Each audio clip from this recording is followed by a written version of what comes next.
So what have you got for us next? This is a bit of a favourite of mine. I am an Argentine specialist. Spent lots and lots of time in Argentina. This is Argento Pinot Grigio, which some people find is a bit weird. Oh, I'll just pop it in the same glass. Yeah. Because they think, Argentina, does it make Pinot Grigio? Well, it does. And it does it well because it's very high up. You've got these high altitude vineyards. This is around Mendoza, so around 1,000, 1,200 metres, something like that. Okay. But remember, 70-80% of Argentines came from Italy originally, or their families were originally Italian, so there's an enormous Italian influx. So Pinot Grigio, you would expect. There's lots and lots of it there. Let's have a swirl and a sniff. Ooh. You liking that? Yeah, no. I always like those oof sounds. Yeah, it was a nice sort of blast, almost like a blast of sort of fresh mountain air. Mm-hmm. And it is very much so. It's, you're getting nice and high up.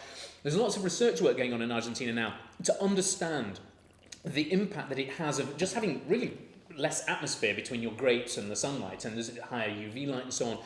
And it gets incredibly boring and dry. For us, mostly, I think it just makes nicer, fresher wines. There's almost no disease pressure on them because it's kind of in a desert, but there's lots of water coming down from the Andes. Most amazing place. One thing I do like about this, often Pinot Grigio has very low acid levels, and it makes it a great, easy drinking wine. Real sort of Sex and the City girls drink vast amounts of it. This has a slightly higher, more balancing acidity. I think along with a bit of a bigger fruit to it.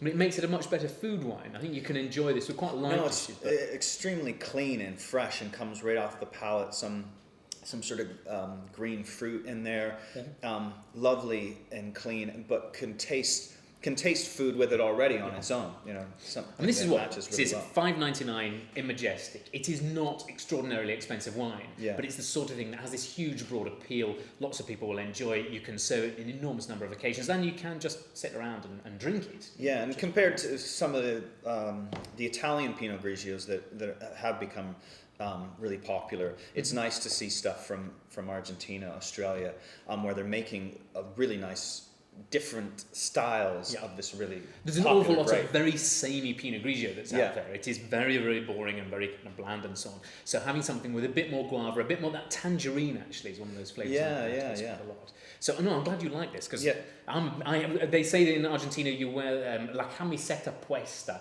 It means the sort of Argentine undershirt. I wear the Argentine undershirts and I like this. Fantastic.